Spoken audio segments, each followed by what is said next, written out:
दोस्तों, भारत देश में मुग़ल सल्तनत पर बनने वाली the empire web series Disney plus Hotstar पर रिलीज़ हुई है। इसके रिलीज़ होने के साथ ही सोशल मीडिया पर बैन करने की मांग बड़े तेज़ी से हो रही है और हॉटस्टार को अनइंस्टॉल करने की भी मांग जारी की जा रही है। लेकिन सवाल ये है कि मुग़ल सल्तनत पर बनने वाली ये सीरीज़ बैन की मांग क्यों की जा रही है? आखिर क्या दिखाया गया है इस वेब सीरीज़ में? दोस्तों, हम जानेंगे आज इस वीडियो में। सीरीज की 6 किताबों में से पूरे मुग़ल सल्तनत को समेटा गया। आपको बताते चले, ये सीरीज़ एलेक्स रदरफोर्ड की लिखी हुई बुक से ली गई है, एम्पायर ऑफ द मुग़ल की बुनियाद पर। दोस्तों, कहानी साल 1500 के आगे पीछे चलती है। बाबर के बचपन से शुरू होकर उसकी जवानी तक पहुंचती है। उस दौर से वाकिफ करवाती है जब 14 साल की उम्र में बाबर को तख्त पर बिठाया गया था। सियासत के साजिश से उलझते हुए बाबर उज़्बेकिस्तान का शहर समरकंद जीत लेता है, जिसे उसे जल्दी ही खोना पड़ता है और मोहम्मद शहबानी के हाथों उसकी हार तय थी। शहबानी खान सिर्फ इतने पर ही नहीं रुकता, बाबर और उसके ख़ानदान को बख्शने के लिए वो खानज़ादा को मांगता है, जो बाबर की बड़ी बहन है। इसके बाद दोनों में हुकूमत और इज्जत नफ्स के लिए जंग छिड़ जाती है। शहबानी निकला ही था बाबर और उसके ख़ानदान को मिटाने के लिए। ऐसे में बाबर का पक्ष हर मायने में उसके आगे कमज़ोर हो जाता है। दोस्तों, आपको बताते चले बाबर अपने हालात को कैसे बदलता है। अंदरूनी सियासत से उलझकर घर के और बाहर के दुश्मनों में फ़र्क कैसे समझता है।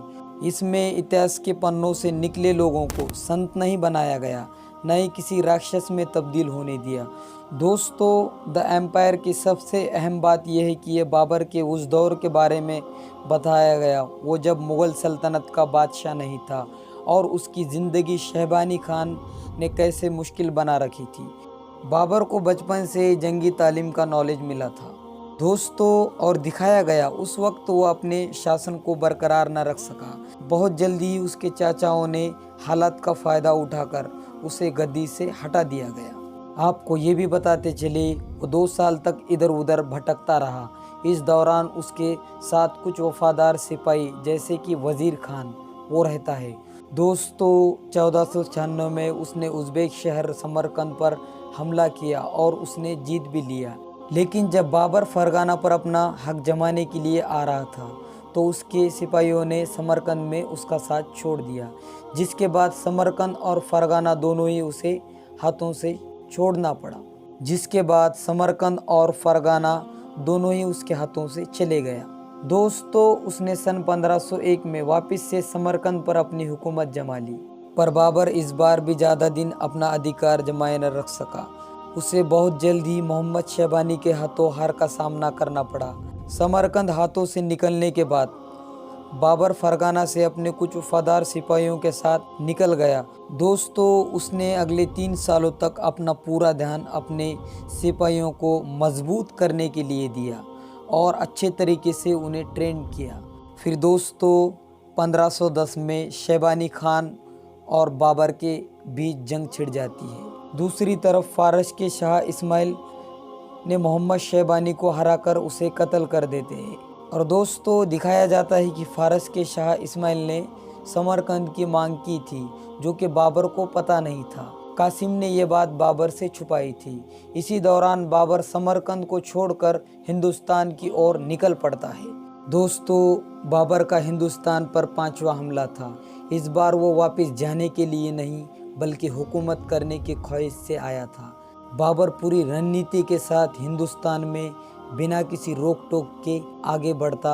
अब पानीपत के इसी मैदान में भारत के भविष्य का फैसला होने जा रहा था दोस्तों। और दिखाया गया है बाबर के फौज में कुल 12,000 सैनिक थे। इसका जिक्र बाबर ने अपने बाबरनामे में किया है, जबकि इब्राहिम लोदी के फौज में 1 लाख सिपाही और 300 जंगजू हाथी भी थे। लेकिन बाबर की जंग की तैयारी अच्छी थी दोस्तों। और दिखाया गया उसने नदी से लेकर मैदान तक एक बड़ा 20 फीट का गड्ढा खोद रखा था और उसने पेड़ की टहनियों और पत्तों से ढक दिया। बाबर ने 700 बैलगाड़ियों की लाइन लगा दी। इस पर तोफ रखी हुई थी। कुछ ही देर बाद इब्राहिम लोदी का सर बाबर के सामने पेश किया गया।